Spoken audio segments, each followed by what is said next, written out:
Abruptly, Egwene realized that someone else was watching Perrin. Celia Cole, a pink-cheeked girl, a couple years older than she, stood only a few feet away with a silly smile on her face, making cav eyes at him. All he needed to do was turn his head to see her. Egwene grimaced in disgust. She would never be fool enough to make big eyes at a boy like some kind of woolhead. Woolhead? Roasted. Just imagine getting dunked on. I don't even know what I don't know what my comeback would be. You're going about your day and somebody just calls you a woolhead. Ultimate insult in my books. Welcome to Wool-Headed Wheelers. My name is Justin. I'm Duquesne.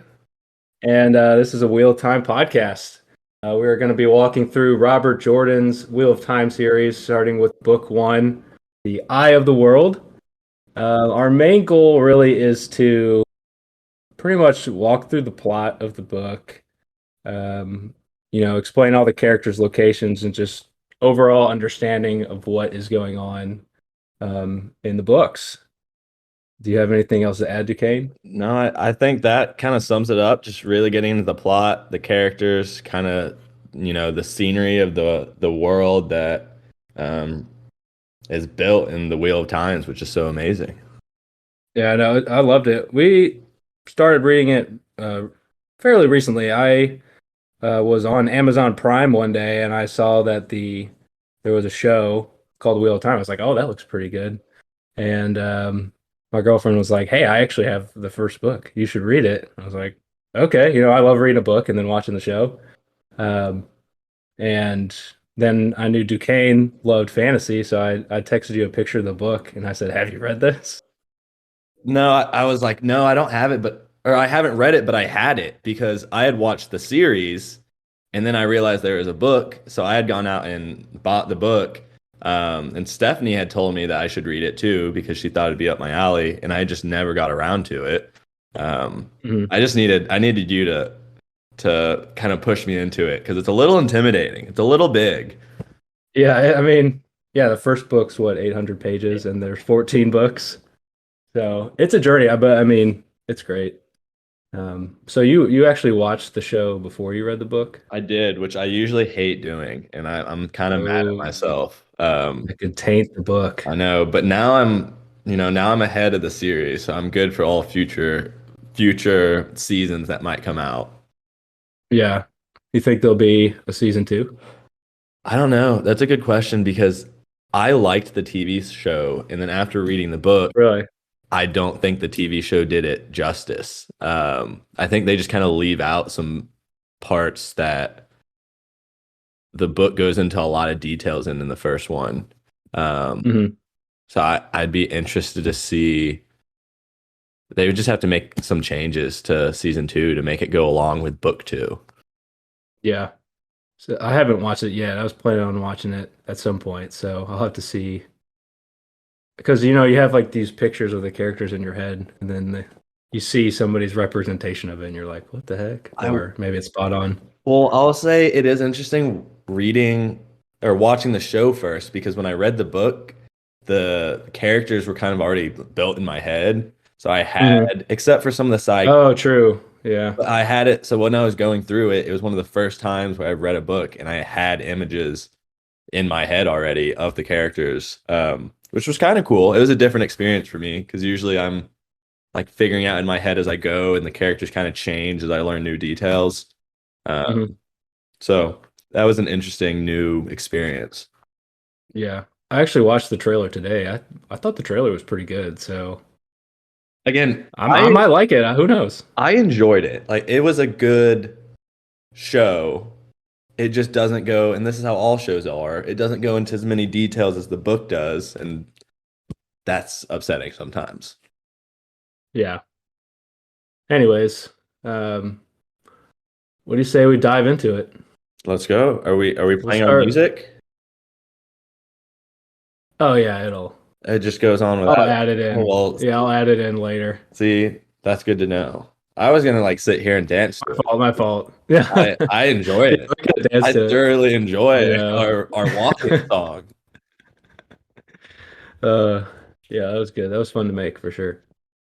Um, So today we are going to be starting with the introduction. So I think the first chapter it says ravens, and then there's one that says dragon, and then the book starts. So it's like the first 30 pages or so. yeah, kind of interesting. It breaks it into like an earlier and then a prologue, which are both Hmm. part of the introduction. Yeah, I've never seen that before. But so the opening scene here is it's a 9-year-old girl named Egwene, and she's filling up a bucket of water in a river called the Wine Spring Water, and it's definitely in some preparation for some event that's going on in her town. The women are dressed somewhat formally. They have flowers in their hair. They have nicer dresses on, embroidery around their neck. And the men are a little more casual. They don't have coats on, shirts are untucked, and she mentions she is in Emond's field. So I thought a good starting point would really just to determine like where we are in the world.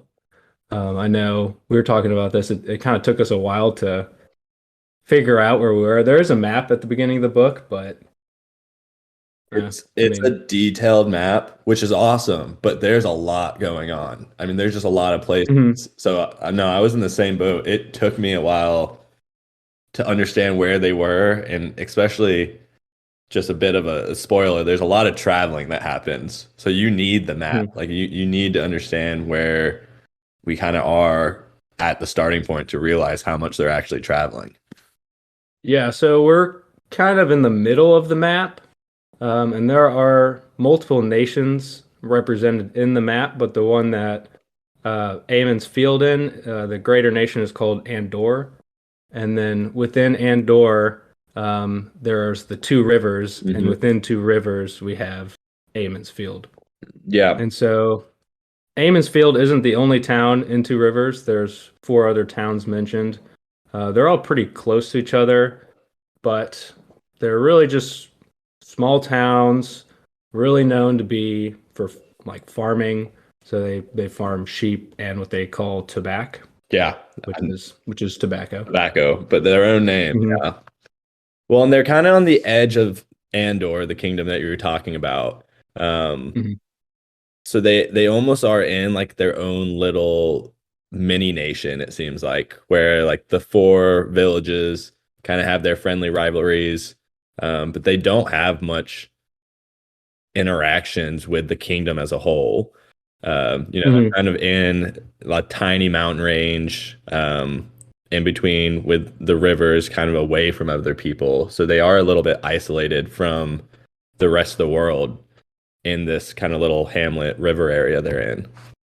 Yeah, definitely. Their reputation is completely known as no one leaves and nothing happens here, Hmm.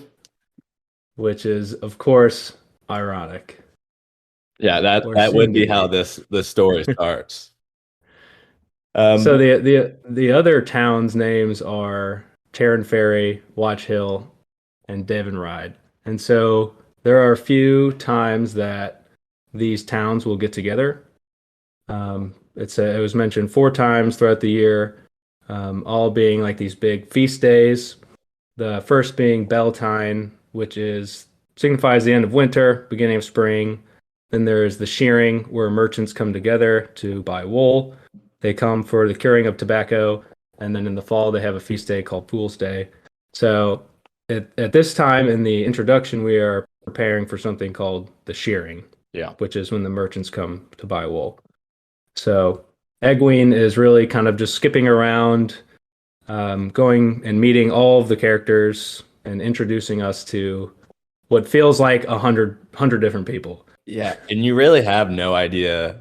You kind of get the sense that she's introducing you to people that will be in the book, but you don't know Mhm. who because, like you said, she introduces you to about 100 different people as she is kind of prancing around. Her attitude is interesting too because the whole introduction, she's basically off task or using her task as an excuse to go meet people, but she really is holding herself up as this mature, more mature than her age. She's like the most mature of, the kids.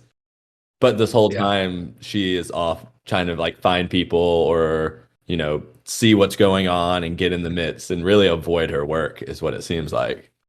Yeah, it's kind of funny because her role is so she's 9, so the kids under 12, they just give out waters. They're pretty much just they're just water Oh yeah, boys. that's the And crew. she's like, I'm gonna be the best water carrier in the world. Next year, I'm gonna, do the next step up, which is prepare the food. And she's not even like doing a good job. No. She's just walking around like But looking she'll at still people. put on the impression. She'll walk by somebody and hold it with one hand real quick, or make sure she doesn't spill it whenever she's walking by the adults. But Yeah, yeah. otherwise, She's looking busy. uh-huh. Otherwise, she's just trying to go find people, and it seems like get in the enjoy the festival day is what really is happening. Hmm. Yeah, I remember reading this for the first time and I was like, there are so many people. It was overwhelming. And yeah, yeah, you just have no idea. And yeah, we'll kind of learn them as we go. But so they're preparing for the shearing, and her role is to give out water. The boys over 12, they'll herd the sheep. They'll bring them to the river so they can get cleaned in the water. Then they'll watch them and they'll bring them over to the men. The men do all the shearing of the wool, and then the women will sort the wool and kind of prepare for the midday meal. Yeah, and it seems like this whole time we kind of reach, or in this introduction, we see this divide kind of like the role of the age group really of, when people are kids, they're doing this, especially girls when they're younger, they kind of are like playing around doing their own thing. And there seems this like expectation in the society, I guess, of like once girls reach a certain age, they're supposed to kind of like that's when they start liking boys, or that's when, they're interested in. Same way with the boys kind of play around with themselves, but when they hit a certain age is when they are kind of spending this festival day the same thing, like flirting around with girls. And she Mhm. is really intent on having it known that she is not interested in boys at all. But the whole time she is searching or not searching for a couple boys in particular, or one boy in particular, it seems like, while she's trying to make sure that no one thinks she's actually searching for him. Yeah, so there is a clear way to kind of tell if one of the females is considered an adult versus not an adult in Eamon's field, which is the braided hair. Yeah. So she'll occasionally mention if they're braided or not. Um, and the it's not like you reach the age 16 and Yeah. you automatically get your hair braided. There's a council that like determines that women can have their hair braided. And so that's called the women's circle. And it is one of their kind of governmental, I guess, groups that run the town. So there's the women's circle, which is all women. Their primary responsibility is to do, take care of matters that are the women's responsibility, which is like planting crops and when to harvest. And then they also determine when somebody becomes a woman, which typically happens around age 16, so it says. And then there's also a council, which is all men, and that's called the village council, and they do decisions that will affect the whole town, and they'll like also do kind of the interactions between other towns. So those two councils just, butt heads. Yeah, and there's a little bit of a sense that the women's circle might run things a little bit more than it Yeah, let on. definitely. Definitely. So Egwene, her father is actually the mayor. So his name is Brandelwyn Alvir. Um, And then he's, so in addition to being the mayor, he's also the innkeeper, which for books like this and fantasy worlds, the innkeeper is kind of where everything happens. It's usually the main place of gathering after the end of the day. So he really does seem like he has an important role in the village because he's the mayor and the innkeeper. So it looks like a lot of people kind of see their family as almost the royalty in this village that doesn't really have royalty. mhm. Yeah, it's definitely big responsibility. I forgot to mention there is somewhat of another person that Oh is yeah. considered Oh higher yeah. status, which is the wisdom, who is like a healer or like the town doctor. And so the healer at the beginning here is somebody called Doral Baron. She's the current wisdom and just described as beyond elderly. Yeah. And she has an apprentice called Nynaeve Almira, and she is learning to be the wisdom when the current one passes away.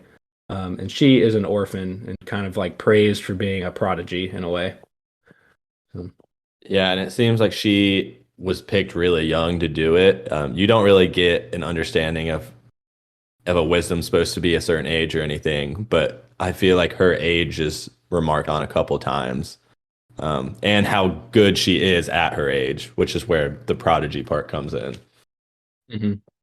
Yeah, so a lot of the names mentioned at the beginning of the book are, they're councils, they're part of the village council, or they're part of the women's circle, or they're some of the kids' parents, and so we don't really go through all of their names, but eventually, Egwene is skipping around and she goes and was looking for all the boys, and so she snoops on the boys, trying to learn something about them, is what she says. Particularly the one that she is destined to marry, according to everyone, which is Rand al'Thor. He's a tall, skinny kid, and he is noted to have blue-gray eyes, which is something that is not typical of somebody from the Two Rivers area. And she's very Um, insistent that she's not interested in him. That is, it's just everyone yes, oh my else, gosh. but she is not interested, Annoyingly. even though she would not mind if she found him on this day and saw what he was doing. Yeah, keep in mind she is 9 years old, Fine. so that is like a elementary school classic, way of So like, saying you oh, are interested in I don't somebody. like you. I'm gonna hit you. Oh, that's my way of flirting. So Yeah, exactly. yeah, So Rand is a farmer, and his father is a farmer. His name is Tam, and it's also noted that his mother died when he was very young. Some of the other boys are Perrin Ayabara. He's kind of known to be just this big guy who is saying his hands and feet are too big for his body. Um, and then there's also Matt Cawthon. Matt is a smaller boy, and it says, one glance at his face, and you knew he was looking for mischief. He always looked for mischief and usually found it. yeah. And And that is his whole personality right I was there. about to say that you learn about Matt real quick, and he is how he's shown early on. He stays consistent with that. Yeah, exactly. So that's probably all the main characters that are relevant at this point. Yeah, Um, I will say, Rant they kind of get into this plot where they get off task, and the mayor kind of allows it to happen because they end up having a story time. mhm, And you really do kind of get to see their personalities come out and kind of the roles that the council has as they're doing this story. Um, so it really reinforces, I feel like, the idea that this town really is kind of isolated from other things. Nothing really goes on here. mhm. Even the idea of like having this fantasy story, some people are like, okay, this is too much. Like, calm down. Let's keep our heads level and like not talk about anything too exciting. So it's interesting to see that that's the vibe of the village. Mhm. Yeah, let's actually talk about that story. Yeah. So yeah, the boys are playing like in the stable, and they get called over by the mayor, who is Egwene's father, and he is like, "Hey, you guys have been working hard, even though they haven't done anything." Yeah. And he's like, "You guys deserve a story. What do you guys want to hear?" And they're all like trying to one up each other. They're like, "Hey, about adventures. I want to hear something about Aes Sedai and Warders. Somebody said, I want to hear about Trollocs. And then somebody's like, how about the false dragon? And we don't know what And they're any of all, these things are. I mean, they have not yeah, shown yeah. what any of them are. They're just yelling these things out. And as the reader, Mhm. you're just kind of along for the journey to see what story this is end up going to be. Yeah, yeah. I don't expect anybody to know what this is at this point. But the mayor was like, I ain't no Glee man. I think, Tam actually knows stories about this, which you're like, why would Tam know? And Tam's like, have you guys ever heard of the Age of Legends? And just And a quick pause, you kind of get a sense here that Tam has some influence in the village too, more than maybe some of the other. He is on the council, but it kind of seems like he's almost like a second head to the mayor. And you kind of get the sneak peek that, he might have some knowledge that other people in the village don't. Mhm. So he starts talking about or telling this story about the Age of Legends, which to them, they think the Age of Legends is a time period that just never happened. Yeah. They don't know. They think it's kind of, a made up tale. But essentially, the Age of Legends is a time when there was no evil. It was a time when there was no sickness, no hunger, no war. There was just these big, glorious cities with buildings as tall as mountains. They were using something called the one power that would allow them to fly around, is what it says in Yeah, the book. And then, of course, evil comes upon them, of and the course. Dark One touched the world. Yeah, can never be, you know, all happy like that. So the Dark One comes and introduces, and this was a war that covered the whole world, and it was known as the War of the Shadow. Yeah. Those who stood for the light faced as many who stood for the shadow. And then it names a bunch of uh, people that are on the shadow side. So Dark Friends, Mir'Dral, Trollocs, and then there are even some Aes Sedai who are powerful beings that are able to harness this power. And they went over to the shadow and they were called the Forsaken. And this is kind of your So, first sense of where you really understand. It's the first time you see what this power is, even though it doesn't go into much detail. It just kind mhm. of refers to, the one power, and this divide between the light and the shadow. And those are terms that you're going to end up hearing a lot. Things referred to as the shadow or the light, kind of as Mhm. they're referring to different races, different groups, different people throughout the book. Right. So the War of Shadow continues on, and he says it seems like the Shadow is going to win. Yeah. And of course, the Light has a leader who would never give up, a man called Lou Taran Telamon, and he is called the Dragon. Epic. And So the dragon came in, gathered an army, gathered his close kind of army called the Hundred Companions. They keep pushing the Dark One back, back, back until he is kind of stowed away in a place called Shile Goal. And there in Shile Goal, the dragon locked up the Dark One and the Forsaken in an imprisonment. And so he saved the world from the Dark One.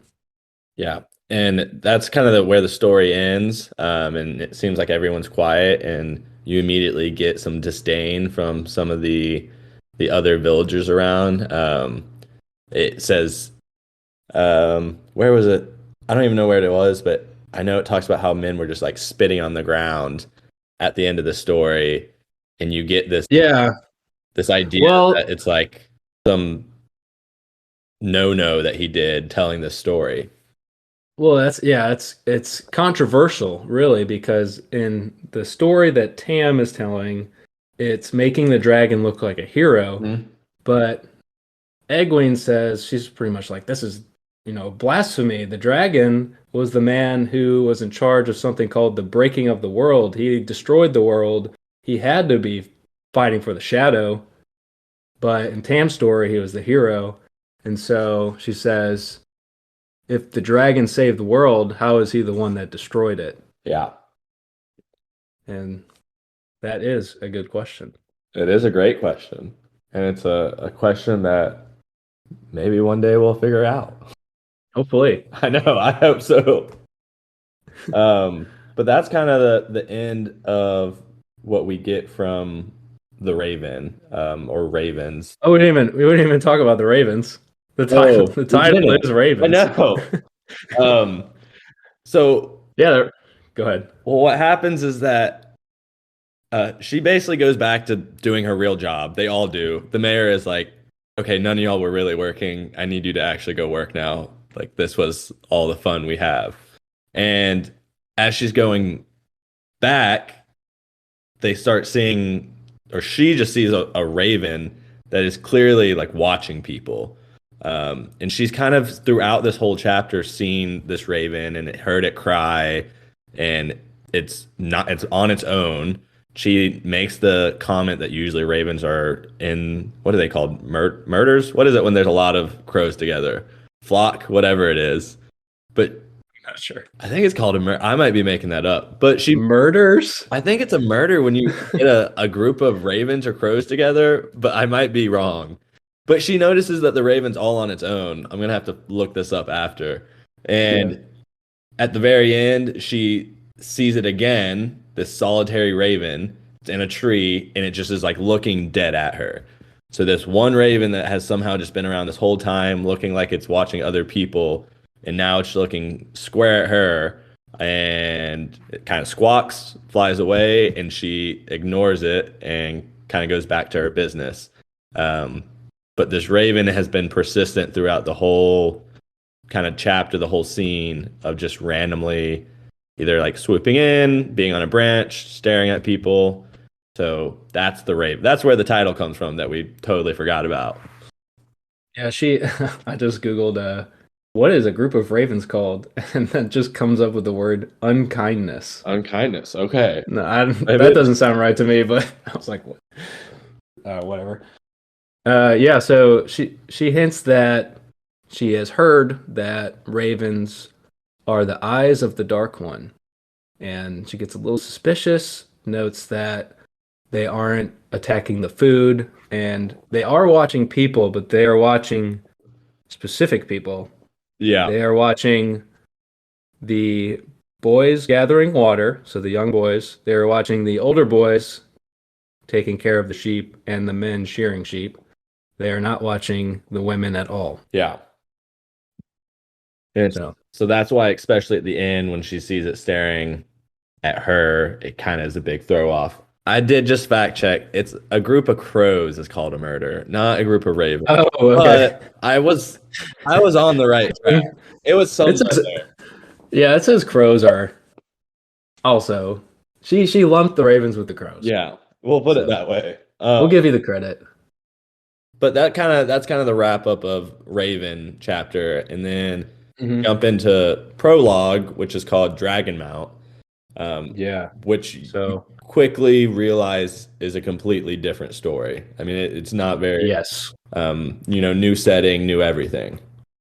Yeah, we are no longer in Two Rivers. So it opens with we're in a palace. There are ivory, gold furnishings, colorful tapestries, very large, elaborate paintings. But this palace is just like crumbling to bits. Yeah. It's at the end of some battle. We don't know what the battle is. Parts of the wall are like bulging through this artwork. There's scorch marks everywhere. Everything is covered in soot. And the earth is said to be heaving so hard it's difficult to even stand. And there's just like dead bodies everywhere. Yes. They're mentioning all throughout the building, the castle, just like everywhere. And not just men. So it wasn't just a battle because it says there's women and children. Something more has gone on than just a battle between two armies. Yeah.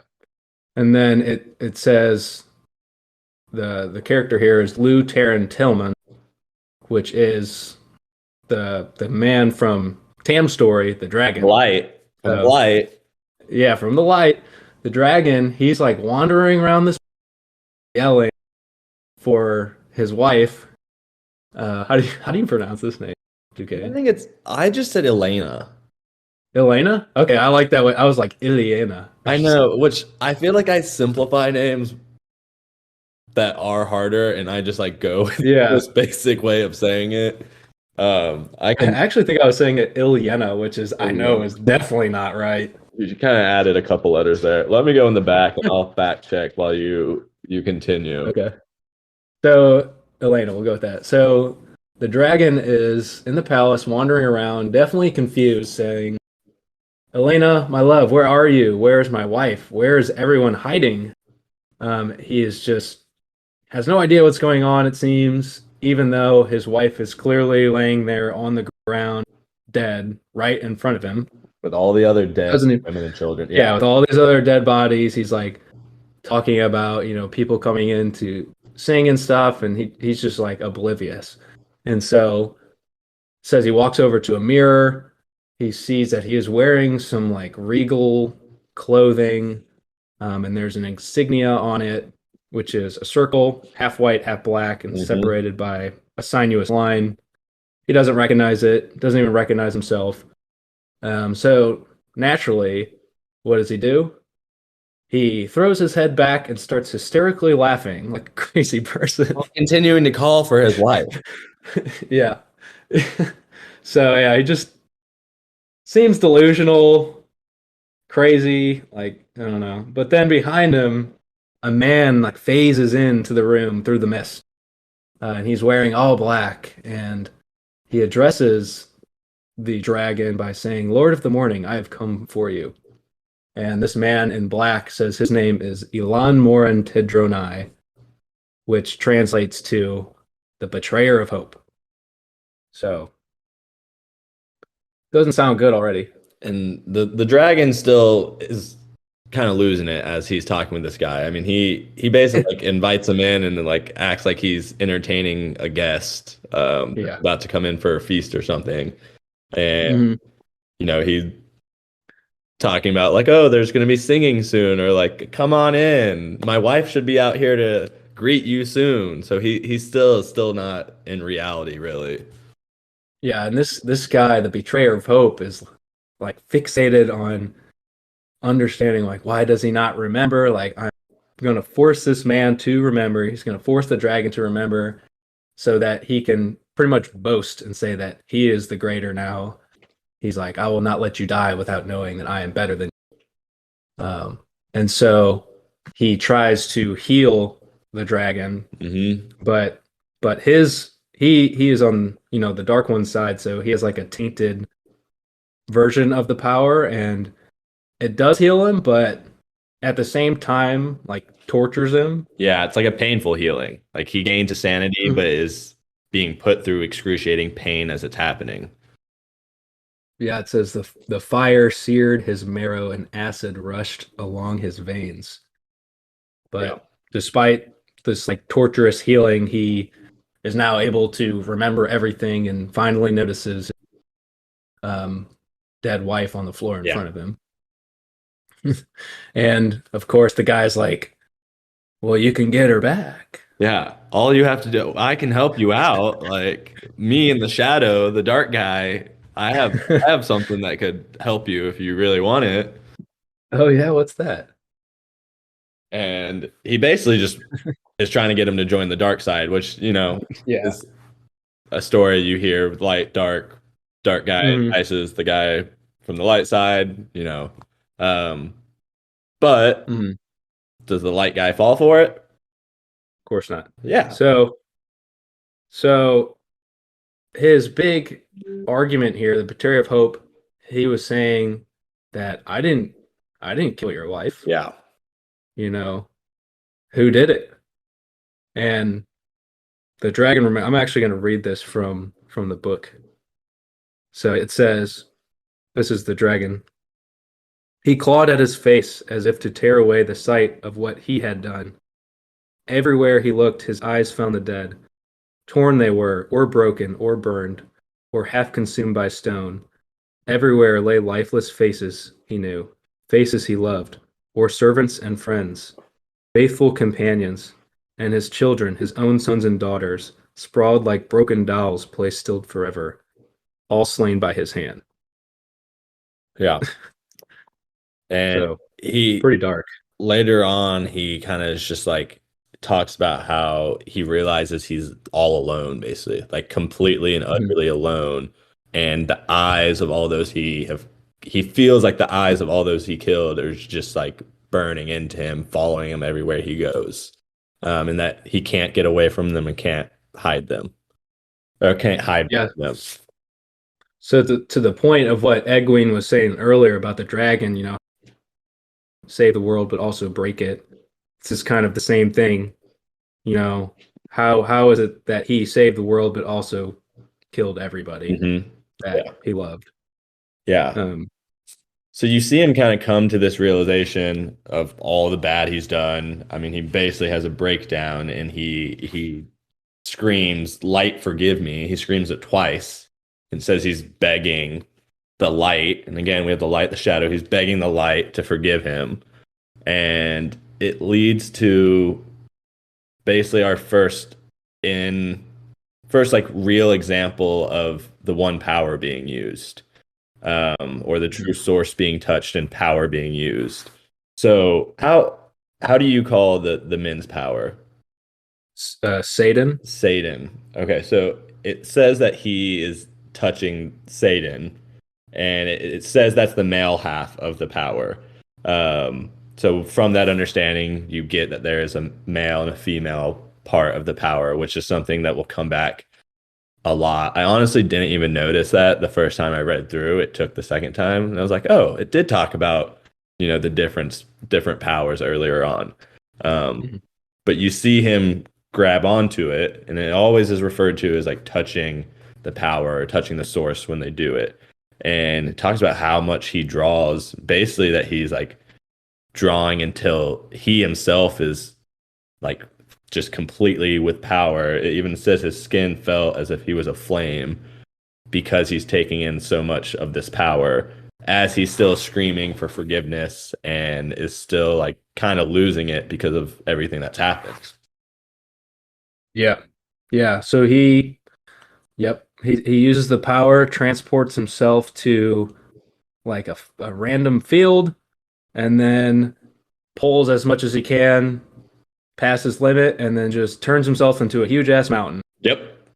Yep, And you don't, that's that's what it. you get. Yeah. Like, And there's then still, you just have boom, huge that ass too. mountain. It's a one paragraph. It talks about how much he's pulling in. It does talk about like the earth thrashing around in an earthquake. Says that it's too much, and then a heartbeat later, there's a mountain, just like Yep, boom, pointing in the mountain. sky. And so the man wearing all black, the betrayer of hope, he witnesses this and just drops like a one liner and says, "You cannot escape so easily, dragon. It is not done between us. It will not be done until the end of time." And then poof, And that is where our story begins. it is. That's just the introduction. Everything else follows after. Yeah, I will say it was definitely more enjoyable reading the introduction the second time versus the first time when you just have no idea what's going on. No, because once you know what is going on, it tells you a lot of information. I mean, it tells you a ton in that introduction, but you don't know it's a ton. Well, you do know it's a lot. You just don't know what to do with it when you first read it. But Mhm. when you come back to it, I mean, it really does tell you the plot and like what is about to happen. Like it really sets it up really smoothly. Yeah. I would say like the main takeaways are really, where are they? Yeah. They're in Amon's Field, a small farming village, a little bit about their town, kind of how it's run with the village council, the women's circle, and then about some of the main characters. Yeah. And And and you're good to go. Then you and can this start the idea of the dragon. I think yes. that's what I really missed out on the first time reading through this is I really just took the characters from it and I kind of breezed over the fact that the dragon and what the dragon represents and kind of the attitudes towards the dragon from the villagers when that story is told. That is that's important, and I missed it, and I had to catch up as I was reading on in the story later on. Yeah.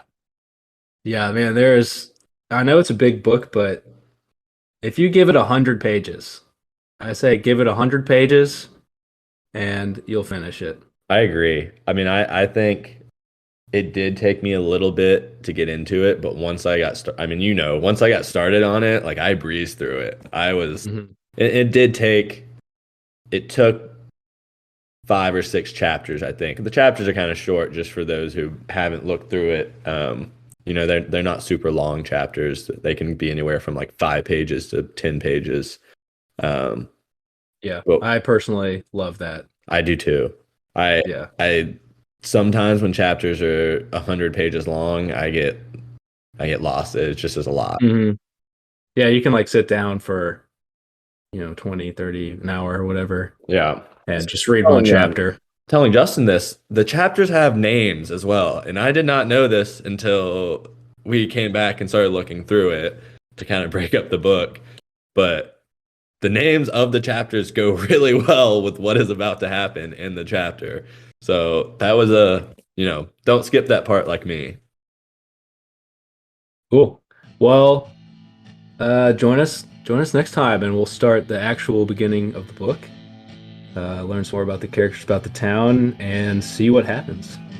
Yeah. Hope to have y'all back. Yep. See ya.